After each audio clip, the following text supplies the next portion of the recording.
देखो आज हम लोग स्टडी करेंगे एक नए चैप्टर के बारे में। ठीक है, इलेक्ट्रिसिटी। तो इलेक्ट्रोस्टैटिक्स में आता है ये। आपने सुना होगा, जैसे बहुत सालों पहले की बात है। ठीक है, उस टाइम पे क्या था कि थेल्स नाम के एक फिलोसोफर थे, वो साइंटिस्ट थे। उन्होंने क्या किया था कि एक ब्लूस की छड़ को सिल्क के डॉट से लेकर के उन्होंने रब किया था। रब करने के फाइनली उन्होंने देखा क्या था कि ये दोनों जो थे सेम के छोटे छोटे पार्टिकल्स आपस में की तरफ अट्रैक्ट हो रहे थे। तो उन्होंने सोचा एक निष्कर्ष निकालने के लिए कि ऐसा हो क्यों रहा है, क्या ऐसा है कि इसकी वजह से ये दोनों में आपस में अट्रैक्शन हो रहा है। ठीक है, और आप जानते हैं कि सुकरात, थेल्स, अरिस्टो, ये सारे लोग बहुत ही सोचने वाले व्यक्ति थे। इन्होंने उसके आगे भी कुछ प्रैक्टिकल्स वगैरह हुए उनके साथ आगे की पीढ़ी में भी, और फाइनली इसके कंक्लूजन पे पहुंचे। सिंपली आप सारे लोग क्या करते होंगे कि डेली घर से नहा धो निकलने के टाइम पे आप क्या करते होंगे कि एक कम के थ्रू अपना हेयर वगैरह ऐसे झाड़ते होंगे। उस टाइम पे भी आप क्या देखते हो कि हेयर अगर आपका सूखा हो, बाल सूखे हो, उस टाइम पे जब आप कम से करते हो, कई बार कर लेते हो आप, तो कम के पास ले जाओगे, उसी टाइम बाल क्या होंगे, थोड़ा ऊपर आने लगेंगे, है ना। और ये ऊपर आना ही दिखाता है कि इन दोनों के बीच में एक अट्रैक्शन है। अट्रैक्शन किस वजह से है उसको हम आज की क्लास में जानेंगे। और इसको जो अगर कोई भी पार्टिकल हो, कोई भी ऑब्जेक्ट हो, तो नाम भी क्या होता है, मिडल स्टेट में होता है। तो जैसे ही इसके कुछ चार्ज आते हैं,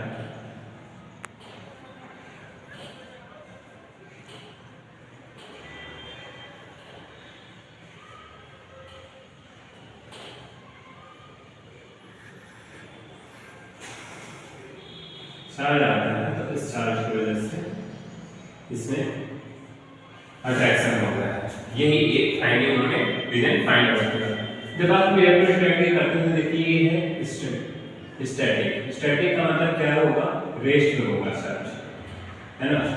और इलेक्ट्रो का मतलब समझे रहेंगे कि हम इलेक्ट्रिसिटी से रिलेटेड अलग अलग कॉन्सेप्ट्स को स्टडी करेंगे। चार्ज के बारे में इन्होंने बताया, जैसे हर एक ऑब्जेक्ट की अपनी एक प्रॉपर्टी होती है मास की वजह से। मास की वजह से क्या होता है, उसका खुद का अपना वेट होता है। मास की वजह से ही उसमें बहुत सारे अलग फंक्शंस होते हैं, वो एग्जिस्ट करता है। सिंपली चार्ज ही एक फंडामेंटल क्वांटिटी के रूप में देखा गया कि हाँ चार्ज है, और उसकी हेल्प से करंट वगैरह के बारे में बताया गया।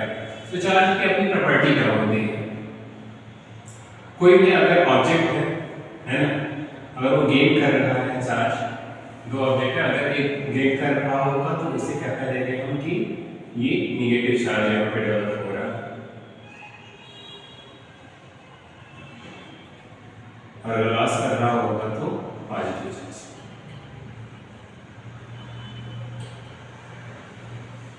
चार्ज होता क्या है, तो चार्ज होने की वजह से एग्जैक्टली जो असर पड़ता है, इसकी वजह से इलेक्ट्रिक और मैग्नेटिक फील्ड का जनरेशन होता है।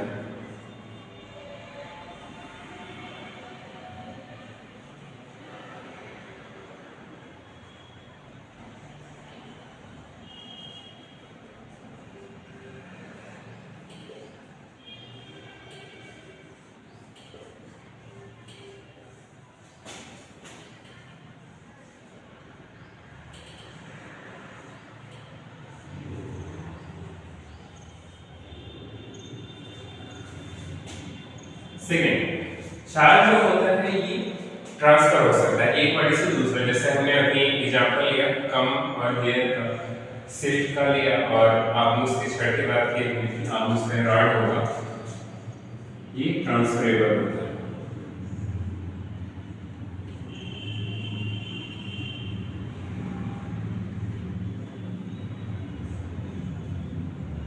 No variation with velocity.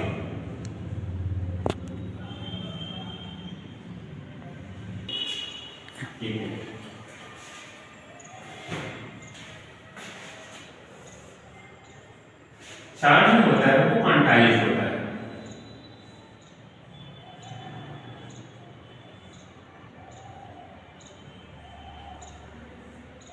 Quantize होने का क्या मतलब है, सिंपल। जैसे आपने टाइम कांस्टेंट के बारे में पढ़ा होगा, तो आपने पढ़ा कि फोटॉन्स आते हैं ना, उनका एक फिक्स एनर्जी पैकेट होता है, ठीक है।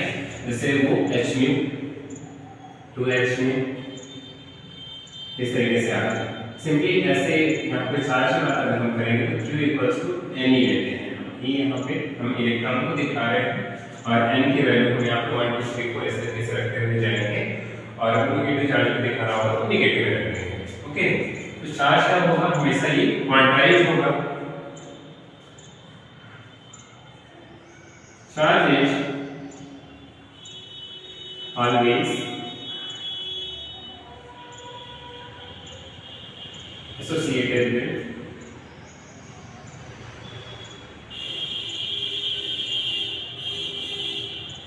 मास। चार्ज होगा मास के साथ ही ये होगा। अगर मास एडजस्ट नहीं कर रहा है तो चार्ज एडजस्ट कर ही नहीं सकता। बट आप देखे होंगे बहुत सारे केसेस में कि मास एडजस्ट करेगा पर चार्ज एडजस्ट नहीं करेगा। जैसे हम न्यूट्रॉन का केस लेते हैं या फिर कोई न्यूट्रल पार्टिकल का केस लेते हैं, इसमें चार्ज ना हो, न्यूट्रॉन स्टार के बारे में भी आपने सुना होगा। इसी तरीके से यहाँ पे होता है।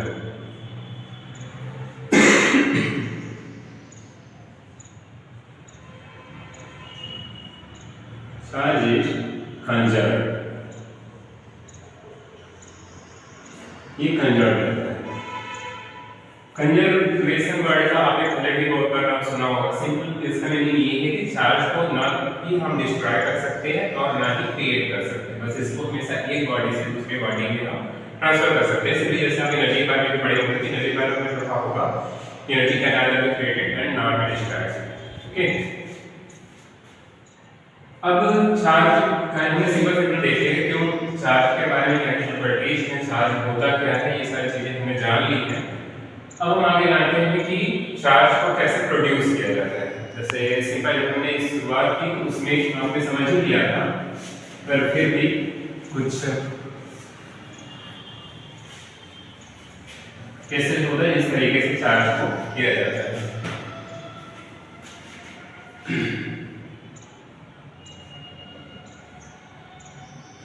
और तो प्रोड्यूस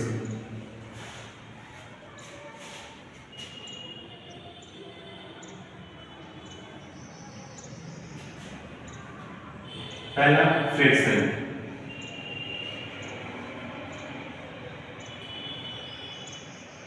जो हम रब कर रहे थे ना उस वाले केस में क्या होगा, फ्रिक्शन। जब हम एक बॉडी को दूसरे बॉडी से कर रहे हैं, रब कर रहे हैं, जैसे हाथ का अगर कोई आप बहुत तेजी से रब करते हो तो क्या होता है कि हाथ दोनों गर्म हो जाते हैं, उस टाइम में चार्ज और भी ज्यादा आ जाता है सरफेस पे हमारे, है ना। तो ये फ्रिक्शन जो हमने सिल्क रॉड वाला केस लिया था, सॉरी हार्मोन्स की रॉड वाला केस लिया था या फिर कम का केस लिया था अपने ईयर का, वहां पे यही होता है। दूसरा होता है कंडक्शन।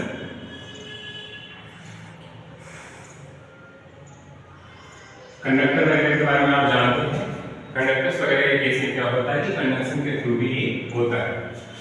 और थर्ड है इंडक्शन। हो सकता है ये आपके लिए नया हो। इंडक्शन वाले केस में क्या होगा, कोई एक चार्ज बॉडी होगी, ठीक है, उस चार्ज बॉडी के पास अगर दूसरा कोई बॉडी आ रहा होगा, कोई दूसरा ऑब्जेक्ट आ रहा होगा तो वो भी चार्ज हो जाता है। इस प्रोसेस को हम कहते हैं इंडक्शन। नाउ अब हम जानेंगे कॉम्स लॉ के बारे में।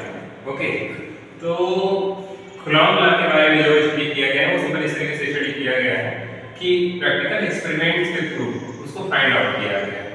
और कुछ बातें हम आपको पहले बताते हैं कि जैसे आप ग्रेविटेशन के बारे में पढ़ते हैं, सिंपली वैसे ही कूलॉम्स लॉ में होता है, ये भी इनवर्स स्क्वायर रूल को फॉलो करता है। और उसी तरीके से इसमें भी कई सारी प्रॉपर्टीज हमें शो करने को मिलती है जो देखती हैं।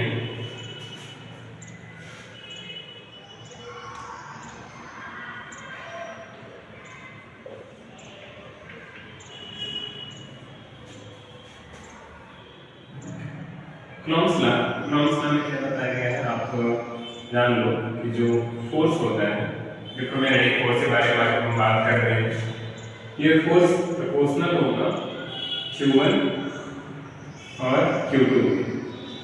कोई दो चार्ज Q1 है यहाँ पे, दूसरा चार्ज Q2 है, इन दोनों के बीच का जो डिस्टेंस है वो है R।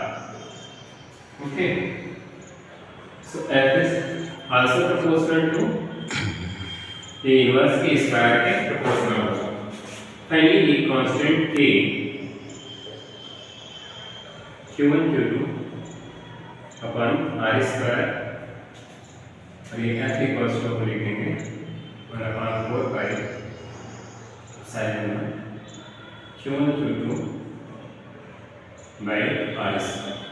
अब साइन नॉट आप जानते हैं ये परमिटिविटी है।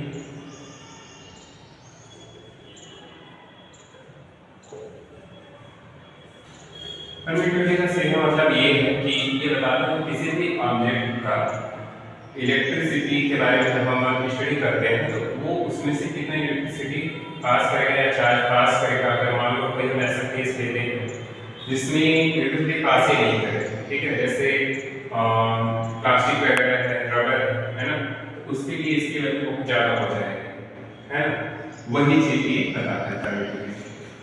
तो इससे रिलेटेड आगे आप पढ़ेंगे, तो जैसे हमने यहाँ फोर्स वाले पढ़ा, फिर हम इलेक्ट्रिक फील्ड, डायपोल्स, ये सारी चीज़ें, इनके पोटेंशियल और ये सारी चीज़ें स्टडी करेंगे 1 बाय 1। तो आज की क्लास में बस इतना ही, अगले हम नेक्स्ट